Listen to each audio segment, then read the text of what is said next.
to A Balanced Life with Dr. Jacquie, and today I am excited that we are having a one-on-one conversation with none other than Dr. Tierney. Now, you've seen her host the show, you have watched on her YouTube channel, Hey Sugar, and she's going to talk a lot about that. But today we just want to dive in, have a candid conversation about what does entrepreneurship look like today. We've all got our own way that we approach it. We figure out how we're going to stay in it. And sometimes we just throw our hands up and say the hell with it. But today, let's just dive in and get a glimpse of this boss lady, Dr. Tierney. Hey, Dr. Tierney. Hey, Dr. Jacquie. Look, girl, I have been waiting for a while to have this one-on-one conversation with you. I mean, for years we've been talking about doing it, and you are doing a lot of amazing things. So just right at the onset, just straight out of the gate, tell us, who is Dr. Tierney and how did you build your brand? Oh, yeah, absolutely. So, hey, sugars. I am Dr. Tierney, your favorite life coach, consultant, author, professional speaker, media personality. I think to answer that question, I have to go back a little bit. So before there was a Dr. Tierney, there was a Dr. Hodges. Okay. And she was the intellectual, the academic, the higher ed professional. I worked in higher ed for several years with the Department of Education. And that's what I really thought I was going to be doing for, the duration of my life, and got to October of 2016. Actually got to May of 2016. That's when I earned my doctorate degree. That's when I became Dr. Hodges, and got to September of 2016. And that's when I got married. That's when I became Mrs.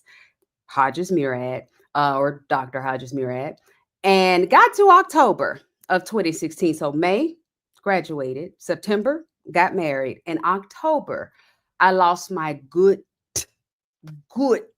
job. Okay. To say the rug was pulled from up under me is an understatement. Sugar, I was depressed. I was anxious. I had no idea what I was going to do. I had lost my sense of self, my identity. I woke up one morning and literally looked at the sky and was like, I'm the doctor of nothing. Like, why did I get this doctorate degree? And it was at that moment, it was in that low spot, it was in that valley moment that Dr. Tierney started to become, and I didn't know it at the time. I had just lost everything. I was brokenhearted. I was broke in my bank account. I had just gotten married. And so we couldn't plan anything or our next step. So I was in this holding place, this holding pattern, applying for jobs. I applied for over 300 jobs at the time and didn't think that that would be the case because I've been working in higher ed for at that point in time for over 15 years, and so I just knew that another position, another opportunity would be right, at the door. But what I didn't know was that God had shut out of those doors because he had something else for me to do. He wanted to show me another aspect of me that I never even considered. It was in that space that I wrote my first book, Level Up, Living on the Levels God Intended. And I had no idea what to do with it. And so once again, I was like, okay, God, you got me out here. I ain't got no money. I got this book. I don't know what to do with it. And that's when he sent me none other than Dr. Jacquie. And I'll never forget the first conversation that we ever had, on the phone. And I was just lamenting about all my woes and, I can't find a job. I can't do anything. And if someone could look at you over the phone, that's what she did. She looked at me over the phone and said, girl, why are you waiting for someone to give you a job? You have years of experience. You have a doctorate degree. You are the job. You go make the job that you want. And that just hit me right between the eyes because I never considered entrepreneurship. I never considered that is honestly, I didn't want to be an entrepreneur because it was scary. It was uncertain. I wanted the W-2, the sure thing. And I think I actually said that. To you, Dr. J. And what you said to that, I did say that because what you said to that was that W-2 ain't sure. It ain't secure. Those people could come in there and fire you today, tomorrow. So just because you have a W-2, that does not give you the security that you're looking after. And what you said was, I feel more secure in entrepreneurship because I know it's just me and God. And I know if God told me to do it, then however it may look in the moment, it's going to work out. And that one conversation, it turned my world upside down.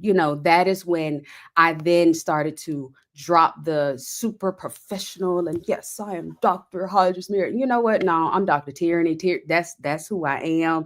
This is my book. This is what I do. This is what I know. And I started to let go of all of the pretenses and performing and people pleasing that I was doing to try to break back into a arena that had basically God had shut it for me. And so I Mhm. started to do my own thing. And the more I became me, the more I allowed God to show me me, and the more I embraced me through this journey of entrepreneurship, the more things took off, the more doors began to open, the more books popped out of me, the more media appearances started to present themselves because I was then comfortable and confident in who I was and whose I was. And that began kind of the road to entrepreneurship. So when you say, who is Dr. Tierney? She is all of that and a bag of chips because I know who my Heavenly Father is and I know what He put on the inside of me. This is not cockiness. This is not arrogance. It is confidence because I'm confident in what He is telling me to do and who He has, and who He is currently still shaping me to become. I think that that's an important aspect of it because just as people are probably watching your face, they can see that shift to that level of comfortability from being uncertain about things Yeah. to where you stand now. And I know that it's not easy for people, but what were some of your tips related to no longer wrestling with yourself? How did you come to terms with settling into this is the next step? And I know Deuteronomy talks about, God gives us the ability to create wealth. And for me, it's always been if it's in me, then it's up to me to allow him to pull it out of me and see where I can go. And many people don't take that next step. So, how do you stop that wrestling phase to just move in now to what is for you to be doing? Yeah. Yeah. Um, a couple of things. A lot of it was internal, and then some of it was external. I'll start with the external first. I had to get me a coach. When you said what you said to me, Dr. Jacquie, I was actually already working with a life coach, and she kind of primed the pump, so to speak, so that I could really receive what it is that you were saying to me. I think if I wasn't working with her, I wouldn't have been able to really latch on to that wisdom and that right now Rhema word that you were delivering to me in that moment. And so that's the external work, working with a coach to help you see what you can't see, to help you consider some things that you hadn't considered before, to help you get out of your own way. So then you can actually walk out, that path that's in front of you. But then I also had to do the internal work. And this is also where my coach and, my therapist came in. Because there were a lot of things I had to deal with. You just heard me say I was wrestling with depression. I had my own antidepressant, prescription because who I was so wrapped up in what I did, and this is why this is a cornerstone of my coaching practice because we get so mixed up in what it is that we want to do. What am I going to do now? What am I going to do next? Instead of asking the question, well, sugar, who are you? Who are you? After all the things, after all, I had just got a degree, got married. I was not the same person, but I was expecting to do the same thing without first evaluating who this new person was, and so when God gave me, like, no, you're not Dr. Hodges Murray, you are Dr. Tierney. It was like that showing me, like, no, this is still you, but this is the new you. This is the you that you hadn't even connected to. And so I had to get some of the internal junk out of the way. I had to get that stinking thinking under control. I had to get that insecurity out of the way. I had to get some of the things that I was taught, some of the things that, meant well and served me well up to a certain point.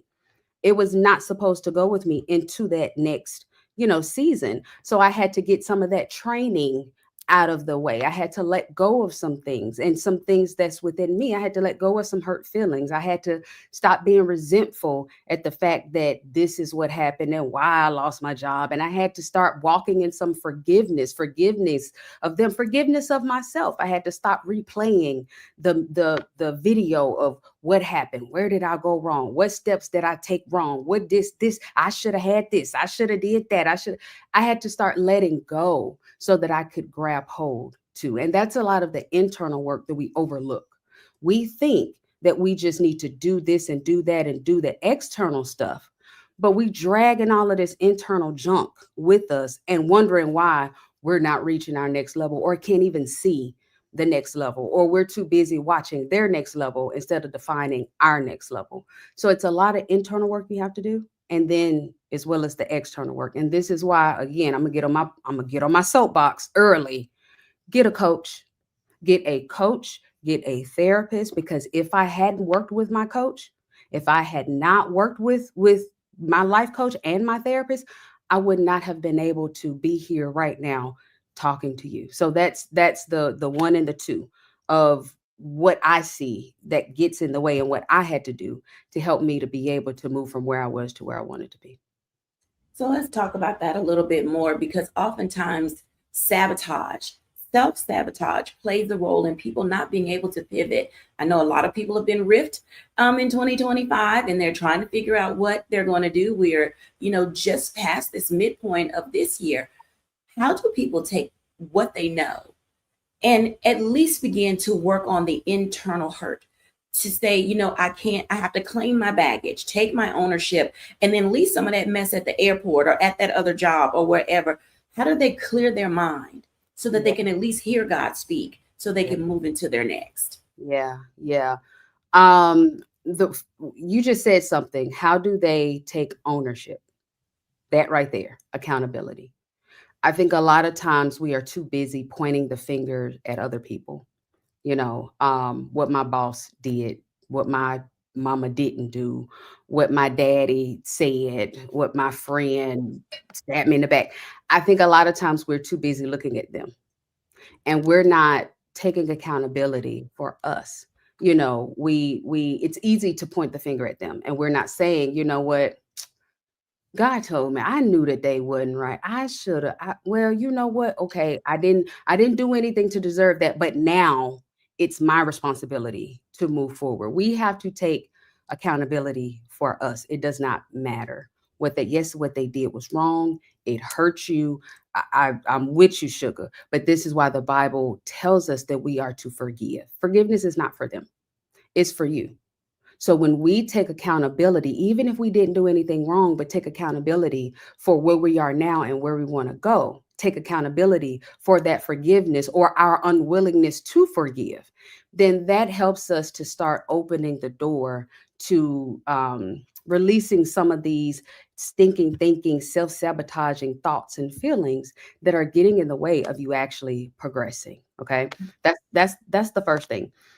The second thing, because it's different for everyone. The things that torment us will be different. For some it's fear, for some it's insecurity, for some it's needing that validation, and so knowing what it is that really plagues you, being real with yourself, because right behind accountability, you got to get real with you.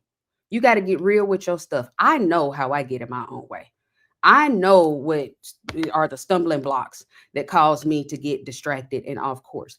Do you know fully, truly what it is that is getting in your way? Do you know? Can you name that self-saboteur? And if you can't, again, this is where a coach comes in, a therapist, because they will help you point out your patterns, which goes to the third thing. Who do you have around you?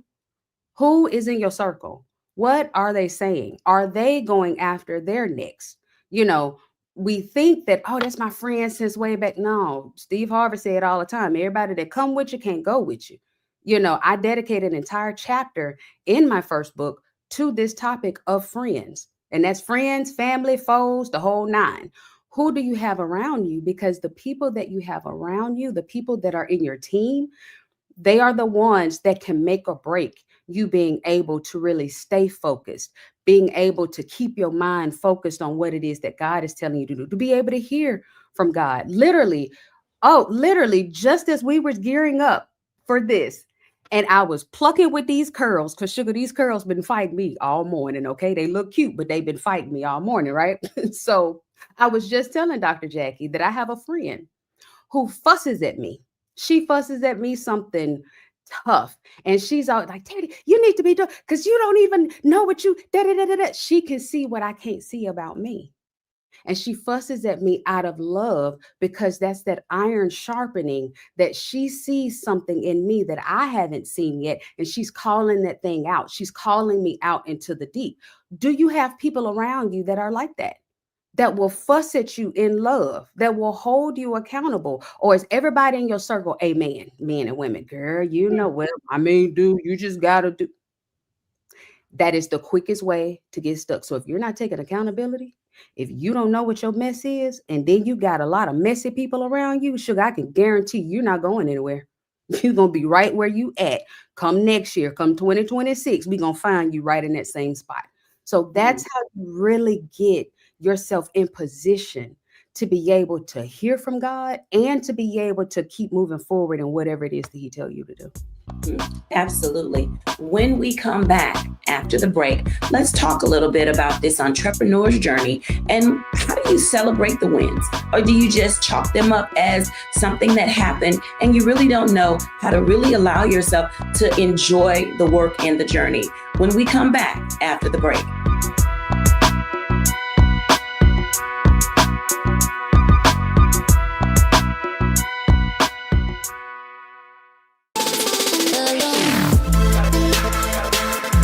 Hey y'all, welcome to The Other Side of Change, only on the Black Star Network and hosted by myself, Rhea Baker, and my good sis, Jamira Burley. We are just two millennial women tackling everything at the intersection of politics, gender, and pop culture. And we don't just settle for commentary. This is about solution-driven dialogue to get us to the world as it could be and not just as it is. Watch us on the Black Star Network, so tune in to The Other Side of Change.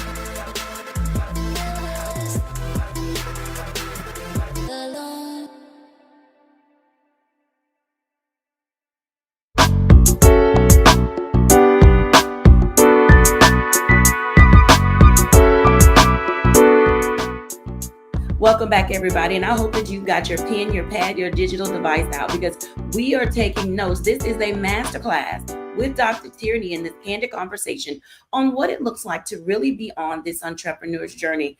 Dr. Tierney, let's unpack that for just a few minutes because I'm curious about how people celebrate wins. Because oftentimes people don't like the little things like, oh, this bad thing happened, but something great also happened. We have a tendency to look at the negative because we want the success now. But why is it important to see the small things as wins when you're an entrepreneur? This is so good. Let me come at the gate by saying I understand that it's hard. And it's hard because we live in a world of social media where everybody is posting their wins. Okay. So it's easy to pick up your phone and scroll and see all the amazing things that people are doing. And it can make you feel like you're not doing enough. It can make you feel like you are just failing and flunking. Okay. It can make you feel like a slacker. Okay. The thing is, nobody really posts their losses. Nobody really posts the lessons. Nobody posts when they missed the mark. Nobody posts when their business, didn't secure that contract. Nobody talks about that. And so that can easily get us in this place, in this space of feeling like what you're doing is not enough. And if we're not careful, it'll make us start to feel like who we are is not enough. Okay. And that's the quickest way for you to start to give up. That's the quickest way for you to just close shop, on your entrepreneur journey. So it is pivotal that you put horse blinders on. Okay. If you don't know what horse blinders are, if you ever look at a horse, they have these little things on the side to keep them from turning their head to the left and to the right to get off course so that they can stay on their own path. You have to put those on so that you don't get deterred by what somebody else is doing, because what we'll accidentally do is start trying to run their race instead of running our own. Okay. What they are doing, whatever path that God has them on, that is their path. You have to stay on your path. And when you are on your path, there will be pitfalls. There will be things that don't, go as planned. That is a normal part of the process. Even if they're not posting it, it's happening on their path too. It's some stuff that jumped up and clutched them by the neck and had them gripping their pearls. It's some things that go bump in the night for them as well. Just because they're not talking about it doesn't mean that it's not happening. Sugar, it's happening. Okay. The thing you have to do is when you are on your journey, you have to celebrate every win. You have to celebrate it. I don't care what it is, you have to celebrate it. When I started out, I had a calendar. It was a big planner book. And on in that planner, every day that something, happened for the first, I would say 3 years of my business, I literally wrote what I was celebrating for that day. I sold 5 copies of my book today. I just secured my 10th client today. I just sold my top premier package, coaching package today. I just secured my biggest consulting contract today. I mean, it didn't matter. I got out of the bed at 6 a.m. today. I did not cuss them out today. It did not matter what it was. I made sure to write it in that calendar to celebrate it. Now now let me go spiritual for a second, and why this is also important for, you don't necessarily have to be Christian. Yes, I believe in, that Jesus Christ died for our sins. And so it was important for me to write it down, because there will be moments where when that bad thing happens, I needed to go back and look at how far God had brought me. I needed to go back and literally see it with my eyes, to see that he brought me from no job in the valley, no idea what to do, to selling books, to being on TV, to all these other things. And so when we are in the moment where the thing, whatever the thing is, isn't going right, we need to look back and see just how far he's brought me, just how many times I thought that bill wasn't going to get paid, but hallelujah, I secured that client, and then I could pay that bill and keep the lights on in my business. I wrote it down because I needed to remember it. So that's why it's critical, because when you are in those low moments, what the devil wants to do is come up and tell you what you're not, what you can't do, what's going to fail, what ain't going to work. And you need to have your proof to say, devil, look, because back in March of 2030, he did this, he did that, because it is a warfare. It is a fight. Entrepreneurship, it's a fight, sugar.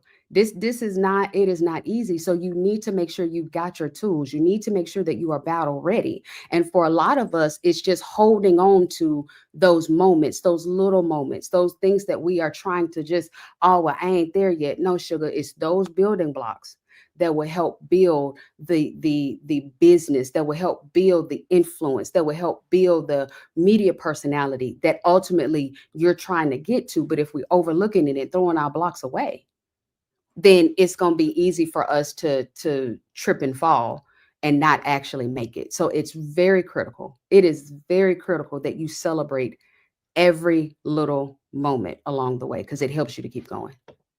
When you think about celebrating, do you go overboard? And I mean this in the sense that people have a tendency in entrepreneurship to run ahead of themselves, like, oh, I got this, so now let me try this thing, without giving what was working an opportunity to really just settle, to make sure that that is the right step, so that way you can see what the next step is. How do people take those building blocks, or how have you taken those building blocks to allow you to say, I know this is my next sure-footed step, without getting into a misstep? Yeah. This is good. These are some good questions, Dr. J. So here again, it's different. It's different for every person. It's different for every entrepreneur. It's different for every industry. So I guess the first thing I would say is, if you are looking for a blueprint for a 1, 2, 3, 4, and all the people that's on social media that say, oh, I can tell you exactly how. No, they can give you an outline, a structure that you then can modify in accordance with what your path is, according to what your business is, according with what your purpose is, according with what God done told you to do. Okay, because there is no exact blueprint that can tell you what to do. Now, having said that, this is where, for me, Sugar, I pray. Talking about what is the secret sauce. Prayer, listening to God, and Him telling me when to move, when not to move, because there may be some times when it may be a great opportunity. It may be the most money you have ever seen, and God will say no,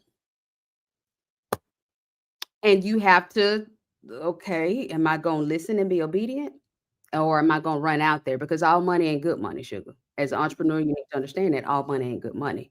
You may get over there and it may be hell in a handbasket when you get over there, or it may take you away from the purpose or the direction, or you might get caught up in some stuff. We've recently had a lot of trials happening and a lot of things where people just sincerely wanted to follow their passion and their craft, and they ended up in some situations and some circumstances because it was a great opportunity, and so I can't tell you that, oh, because it's a great, no, sometimes God may say, no, that's not it, or those aren't the people, or that's not the company.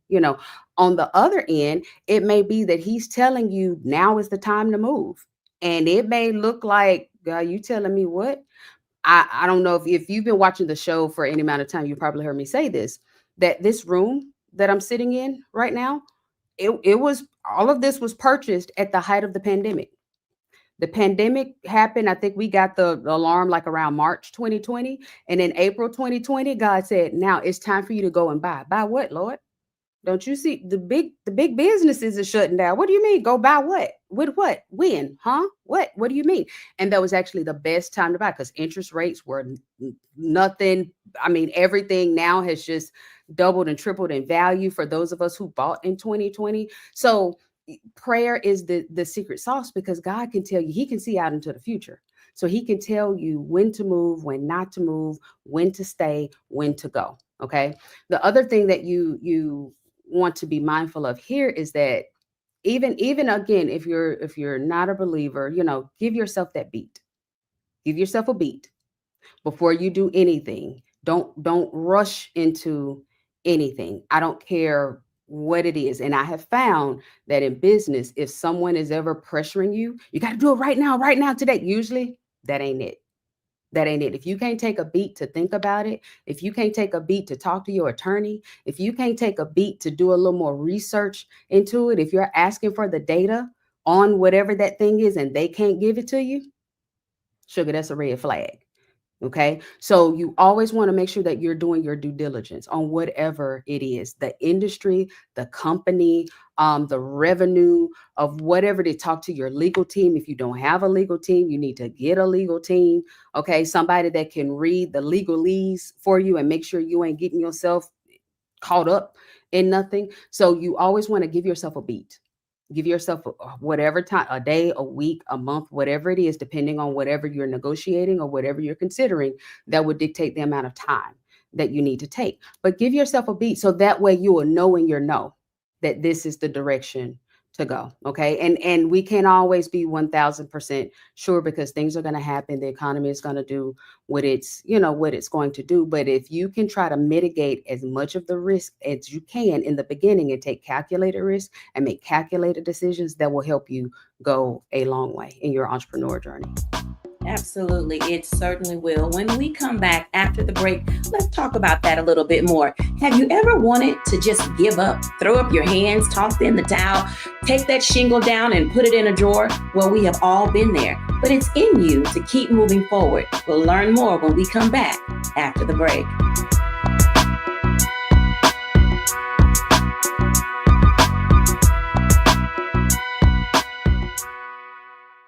I'm Brittany Noble, Midwest-born, HBCU educated with experience in newsrooms across the country. Well, I've teamed up with Roland Martin to bring to you The Breakdown. This isn't just news. It's our stories, our voice, our community.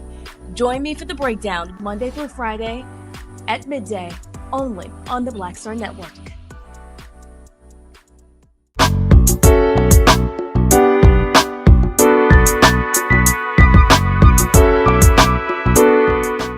Welcome back, everyone. And as you can tell, being a CEO of one and being your own boss is not for the faint of heart. But there's something in each of us that just calls us and pulls us toward this desire to say, I can make it and I can do it. And I've got something I want to share with the world. So I want to ask Dr. Tierney this question because I want to know, Dr. Tierney, have you ever thought about giving up on this entrepreneurial journey? Yes, a whole bunch of times. How much I know. truth, you want, sugar? Because how much truth we want to give them? So let's talk about this for a moment because you know, was there ever a time when you did or have considered giving up, but you know that you've got skill sets that keep you moving forward? So let's talk to our audience about before you throw in a towel, let's determine what else there is to do. Because I think people give up too soon. Yeah. Yeah. Okay. Here we go. Buckle up, sugar. So, have I ever thought about giving up? Absolutely. At one point, it was like every day. I gave up every day. I mean, I'm not doing this. I'm folding my arms. I'm not sending no emails. I'm not doing because I didn't want to do this no way. God, you just got me out here and you done pushed me out here because I wanted to work over here. And I did that for several years. I was a double-minded entrepreneur. Okay. One day I was writing down my successes and oh, I got it. The next day I was eating popcorn in front of the TV because I ain't doing it. I'm giving up. It was pretty ugly for about definitely for the first year. Definitely. That first year was cat raggedy. But by the time I got maybe into the second year, my days of wanting to give up started to decline, and to be completely honest, sugar, I wasn't all the way locked in until maybe year 4. Okay, I've been in business what 6 years now, like totally like LLC established and all of that. It's been 6 years, going on 7 years, and it was about year 4 before I totally got locked in and totally, now what giving up looked like to me, like I said, sitting in front of the TV, eating popcorn. Lord, if you want this to happen, then you're going to have to do it. You don't need me no way. You can make whatever you want to happen. I had attitude like that. Sugar, can you tell? But the other way I gave up is that I started applying for jobs.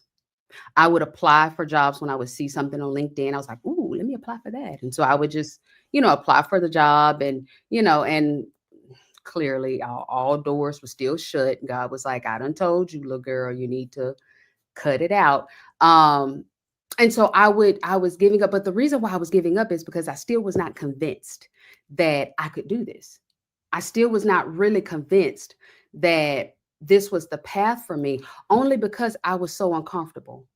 It was taking me through some changes that I did not like. I can now look back and see that those changes and the stretch and the discomfort, it wasn't pain, it wasn't, anything wrong or broken or anything like that. It was just the process that I was going through so that I could see me and truly all that I had more clearly.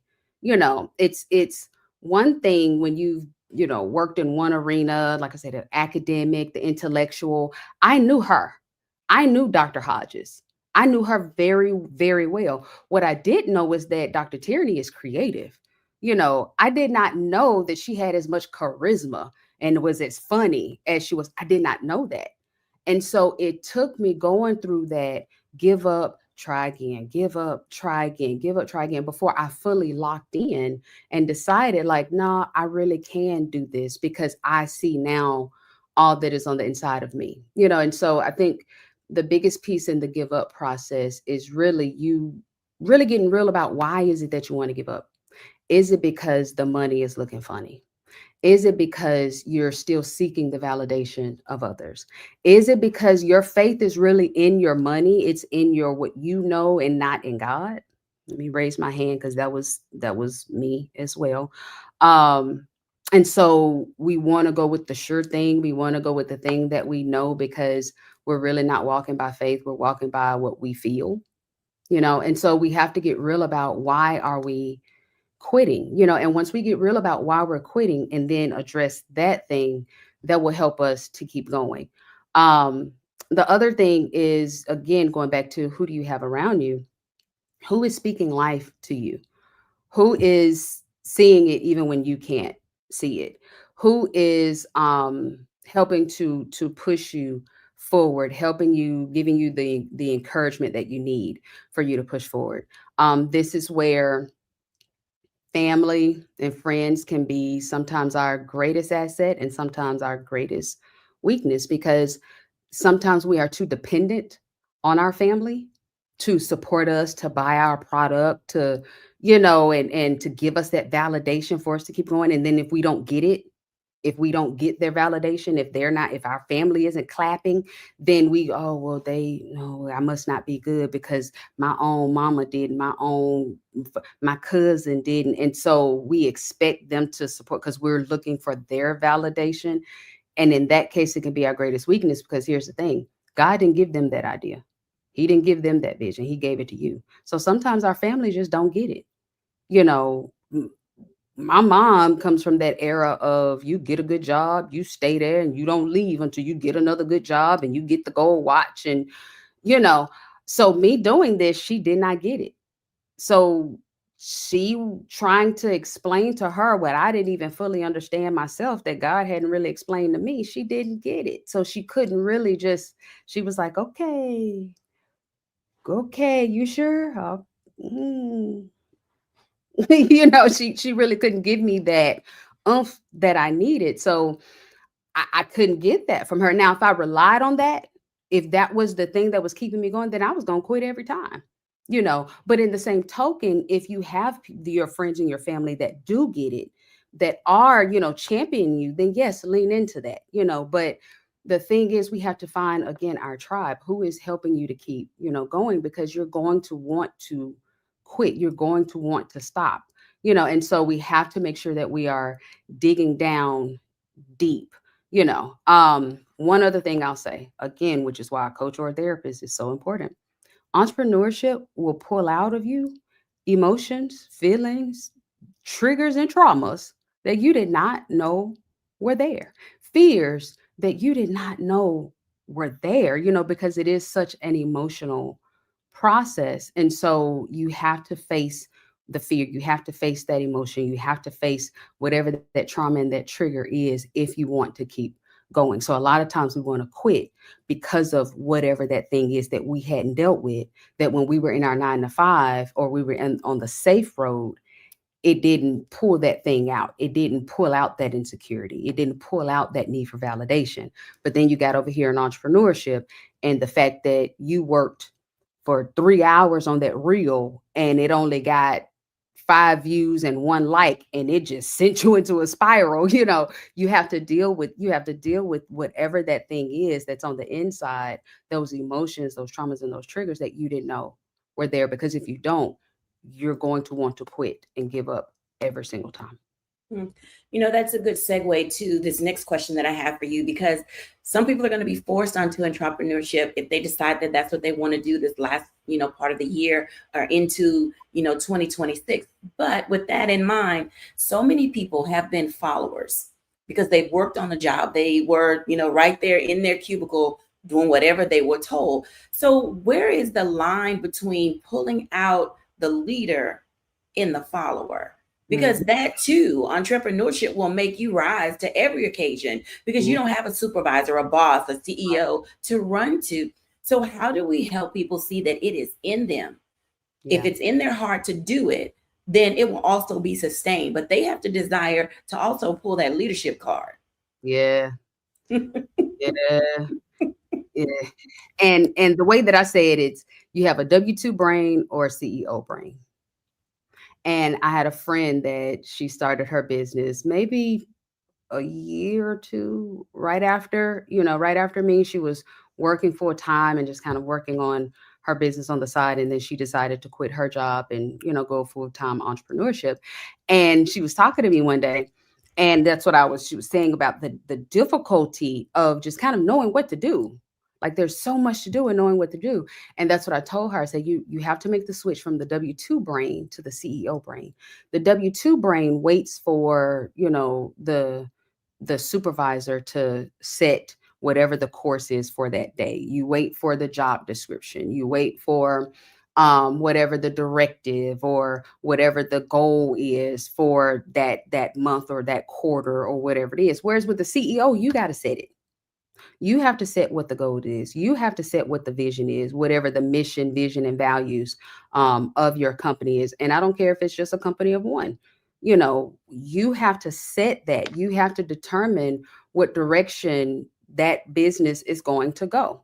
You have to set the 5-year vision, the 2-year vision, the 1-year vision. And sometimes that can be hard when we are used to being passive and being told what to do. Whereas as an entrepreneur and you're the CEO, you're the CEO, the COO, the CFO, you're all the COOs, and so you have to set that.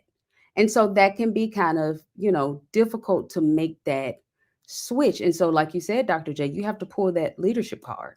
And so for some of us, we may need to do some leadership training. We may need to back up and punt and go and take some leadership courses. Now, the thing that's interesting, and I didn't know that God was preparing me along the way, is that I took several courses in leadership. I actually did a leadership program with the Chamber of Commerce in the city that I was living at the time.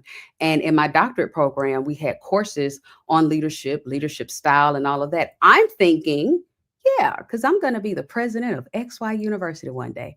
No, sugar. God was like, no, you're going to be the CEO of your own company one day. And I didn't realize that all of that leadership training that I had was going to come into play here. And so if you're not sure what your leadership style is, or if you're not really comfortable in leadership, then you might want to take some leadership courses.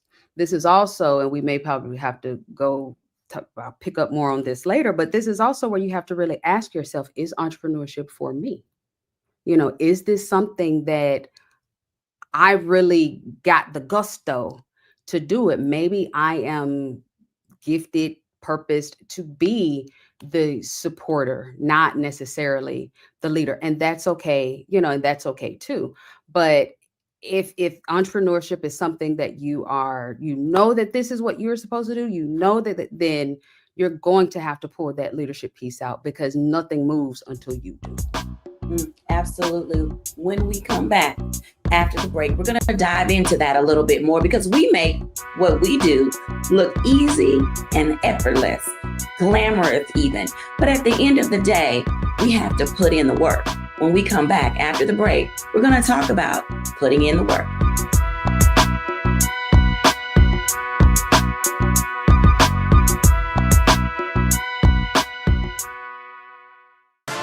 A decade of love, joy, and power. Black Voters Matter is 10 years old, and we are just getting started. This is love with a purpose. This is Black joy in motion. This is unstoppable power. Across campuses, neighborhoods, and back roads, let's go! We show up not just to vote, but to be seen, to be heard, to belong. We ride together. We organize together. We remind each other that our voices matter, because they always have. Black Voters Matter is about more than ballots. It's about housing and healthcare, clean water and living wages, education, reproductive freedom, and dignity. It's about turning pain into action, turning belief into movement, turning community into power. We don't wait to be invited. We bring the energy. We bring the love. We bring the people.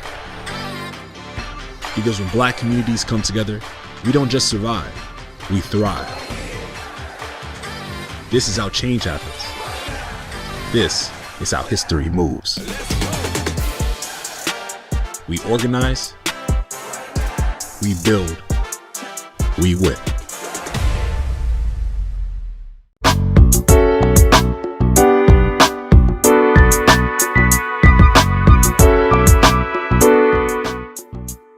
Welcome back, everybody. And as you can see, being an entrepreneur, running your own shop, doing those things that are necessary for your survival, because at this moment in life, it is your work, it is your paycheck, it is your clients, it is your resources, It is you learning all the elements of a business in order for you to be successful. So, Dr. Tierney, when we talk about putting in the work and what it takes and what's required for everybody, work ethic is important. And if you don't get it on your job, then you're going to be forced to get it and fail a lot, as an entrepreneur. So, what are some of the ways in which you've discovered in your life lessons and the things that you've gleaned in your 7-year journey as an entrepreneur, the lane that you have to be in, and the mindset that you have to have in order to keep pushing? Just like you show up for another boss every day, why won't people show up for themselves? Yeah. Isn't it hard? It is something that it can be very difficult for a lot of people, right? Simply because it comes down to one word: discipline.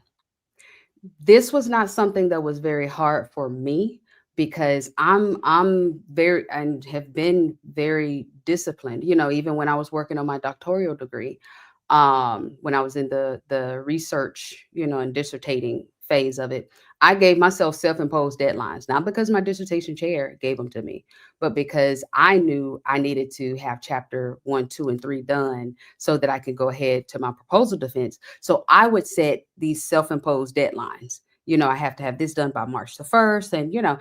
And so my dissertation chair was like, where did you get that deadline from? It's a deadline I gave to myself, because I'm not about to sit here and be ABD all but dissertation. We have a goal that we have to, achieve. And as an entrepreneur, that is how you have to do yourself.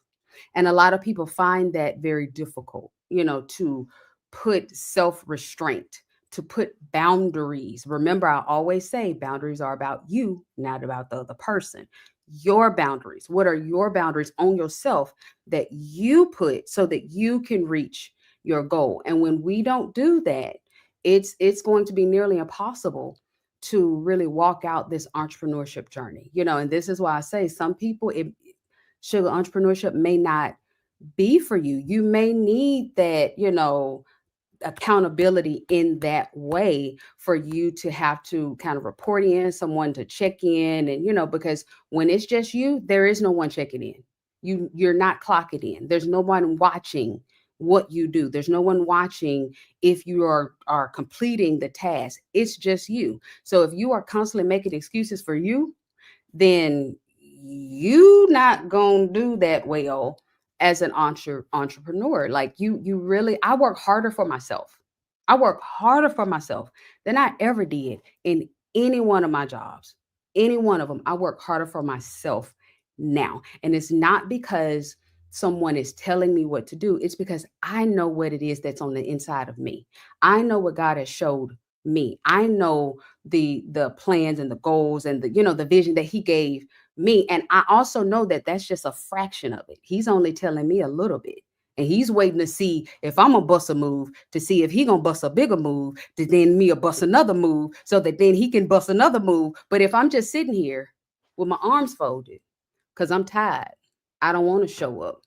Or I might, help my clients, or I might not. If I'm not honing my craft off camera, then I won't be prepared when the camera come on, when the clients come. If I'm not being responsive in my emails and the phone calls and doing what needs to be done, then you think the client's going to keep calling? You think the emails going to keep showing up? Like, there is a certain level of oomph that you have to have about yourself, about your gifts, about your talents. Don't treat yourself as just common. Don't treat your gifts as just common. You have to care about that thing before anybody else will care about it. And so I think we mess up because we're waiting to see if somebody else care about it, to see then if we gonna care about it. No, I care about this when nobody's watching, when there are no clients, when I'm in this office by myself. I'm in here working on my craft. I'm in here sharpening my tools. I'm working on content. I am working on camera presence. I'm working on some editing skills. I'm writing out job descriptions when nobody is watching, because I know what it is that I want to see happen here in accordance with what God told me. Okay. And so that's the level of tenacity. That's the level of discipline. That's the level of motivation that you have to bring to this. And if you don't have that, or if you find that doing that is just making you hate it, if you dread, not to say that we're going to love all aspects of entrepreneurship, but if you are, it's like pulling teeth and I just really don't want to, and why is another client calling, then sugar, maybe this ain't for you. And that's okay. That is totally okay. Some of us have been given different gifts and talents and skills. Some of us have been given the talent of support, the talent of administration. Like I need an administrator. I had someone running my social media and my marketing, and there's nothing wrong with that because we all need each other. So just because I'm the entrepreneur doesn't mean that I don't need people. It doesn't mean that I don't need, help. So knowing where your gifts are, knowing what it is that you are uniquely gifted to do goes a long way also in helping you to be able to stay motivated in whatever it is that you're doing.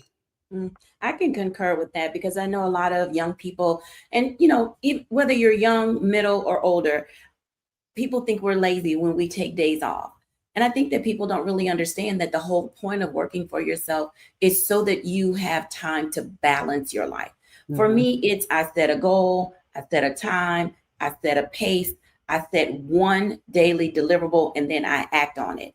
So that way, as I'm working through those 4 things, it allows me to have time to breathe, to research, to actually take a lunch that most people didn't get when they were working, for someone else, to take a 3-day or 4-day weekend. People oftentimes don't understand the freedom and flexibility that comes from entrepreneurship, while at the same time, you can actually double your own income if you're really just trying to support yourself or 1 or 2 other people. Why do people make it hard, Dr. Tierney? I think because we don't know. We don't know. Like I made it hard when I first started. I was, I didn't want to do this. So I was making it hard with my mindset, first of all. But then I didn't know how, what, why. And so I was just like, oh, I got to do everything. And I was just grinding and spinning my wheels and, doing all the things. And then God was like, if I delivered you from the hamster wheel, why are you creating another one? And I didn't realize at that moment, like, oh yeah, I get to set the pace. I get to, and so I think we fall into 2 categories. Either we are going into entrepreneurship because we're rebellious and we don't want to listen to nobody and we just want to do our own thing and we want to, or we're going into it and we are just, we are working and working and work. Just like, what's the story of that young lady that was a baker or a cook or something? And she said, guys, I'm tired. She need to go rest. I need to go rest. And she ended up, baby, gone to glory. Gone to glory. Gone to glory. And so I think we fall into those 2 camps. Either we're doing all the things all the time and we're not pacing ourselves, or we over here just, lay playing and parlaying, thinking that things are just going to manifest on their own if you just think hard enough about them, And so I think you have to find that middle, and everybody's middle, looks different. What does that middle look like for you? Making sure that you take the breaks, but also making sure that you are staying on top of what you need to stay on top of. The freedom and flexibility, it is great. It is wonderful, but it does come at a cost.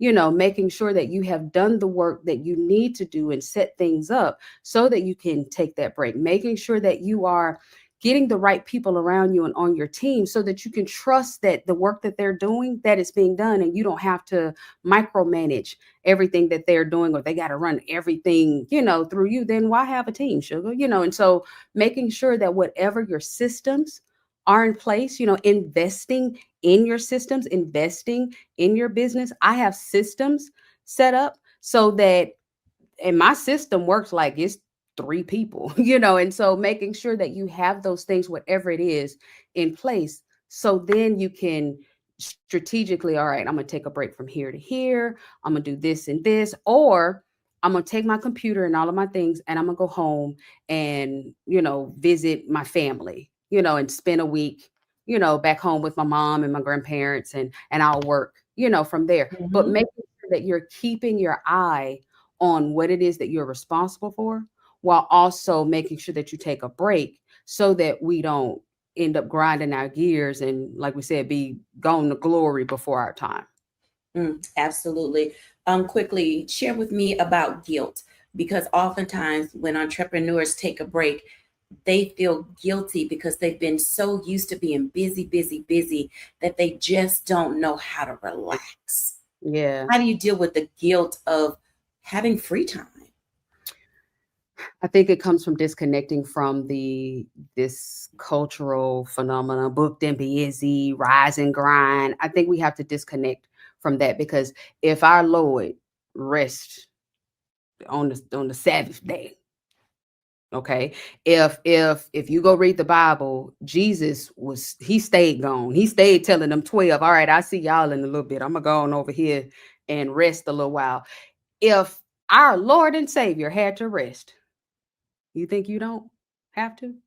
You think you can just keep going and going and going, or that the things that you're going to do without resting is going to produce that much more fruit? Honestly, I am better after I've taken a break. Once you've taken a break, you've had time to rest, refresh, recharge. It allows your creative juices to flow. It gives you a different perspective on some things. It allows you to live. And so then you have different experiences. And I don't care if you are a creative, a musician, a author, or if you have a baking business or, a construction company. We all need that fresh idea, that fresh innovation, that fresh wave. And we won't get it if we're constantly going and going and going. So when we take a break, it gives us that time to get that fresh wind, that fresh wave, that second wind, so that we can be even more effective in our business. And so when we prescribe to these notions of that we have to keep going, that, if you're sleeping, then you not work, then yes, we're going to feel guilty, because in that guilt, we're comparing ourselves to what somebody else is doing, or what we think they're doing, or how we think that they're working. And they may be working that way. But again, we just said the young lady that was grinding, it took a toll on her body. So you never want to compare yourself or feel guilty for not doing what you see somebody else is doing. Because again, you don't know their path. You really don't even know if it's working for them. You don't know if they're grinding that way because they're insecure. So you may be following the pattern and the practices of somebody that is totally insecure, that is a people pleaser. And when I put it that way, it make you go, wait a minute. But that's what we don't want to do. But we don't know why they're working that way. So you want to be very careful getting into this guilt that comes from you feeling like you're not measuring up to what you see somebody else is doing, because you don't know what that other person is carrying. And you also don't know what they've been called to do. And you also don't know what they've been graced to do.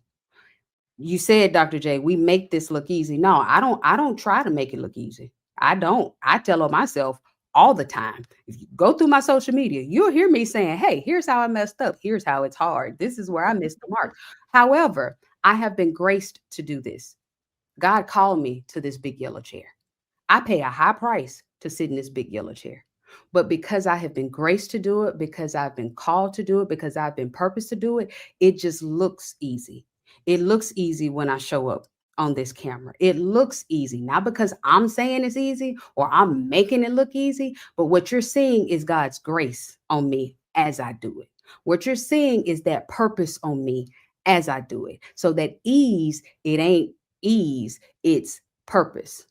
It's grace. And so if you are doing something and you don't feel that ease, you don't feel that great, then you might want to go back and reevaluate. Not necessarily what you're doing, but maybe how you're doing it.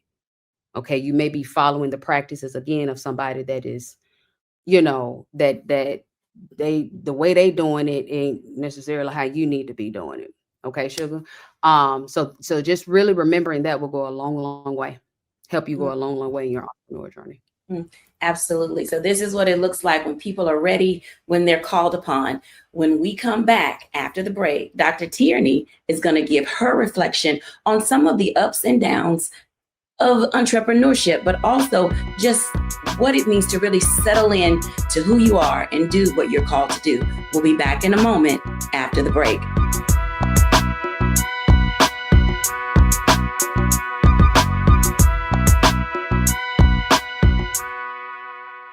With medicine and science under attack, I want to keep you and your family informed and healthy. I'm Dr. Ebony Hilton, and I knew at the age of 8 that I wanted to be a doctor. So I studied hard and became the first African-American female anesthesiologist hired at the Medical University of South Carolina since its opening in 1824. And I always say I was made into a doctor, but I was born to be a mom. And as a new mom, wife, sister, daughter, and friend, I understand how frightening a medical crisis can be. I care for individuals on some of the worst days of their lives, and it's my mission to provide you with a safe space to gain clarity on issues affecting your mind, body, and soul. I recognize that there are health disparities, particularly as it pertains to race, and I want to help bridge the gap between you and your healthcare providers. Join me every Thursday for Second Opinion on the Black Star Network, where each week I'll invite experts from various medical fields to share the latest health news. We'll discuss topics such as the vaccine debate, mental and sexual health, medical bias, infertility, menopause, andropause, nutrition, and aging. Together with my medical colleagues, we aim to provide you with a second opinion. Don't miss it, Thursdays only on the Black Star Network.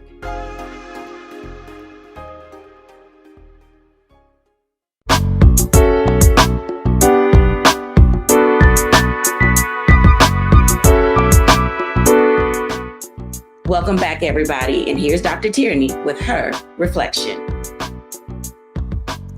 Sugar, if you are thinking about entrepreneurship, if you are ready to leave your 9-to-5 and stick a toe in the entrepreneurship pool, don't be afraid. Don't be scared. Even if no one around you or in your family has done it before.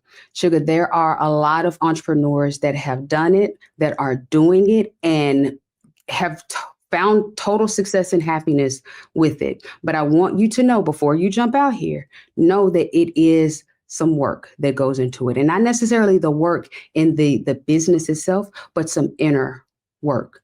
Sugar, you have to make sure that your reasons for doing it are pure, that what it is that you want to do, that it's what you want to do and not what you're seeing somebody else, do. And you have to be ready to serve. Okay. Entrepreneurship at its core, it's service. Are you serving others? How are you, serving others, even while you're in your 9-to-5, and so Sugar, those are the things that you really want to make sure that you're considering when you are getting ready to go into entrepreneurship. Don't let the fear start talking. Don't let your insecurity start talking. If it starts to talk, then you come and talk to me. Okay, come get a free session with me and we'll get all of that together, because we don't want that to stop you from doing what ultimately is in your heart that is on you to do. Okay, Sugar, it's been wonderful talking to you, Sugar.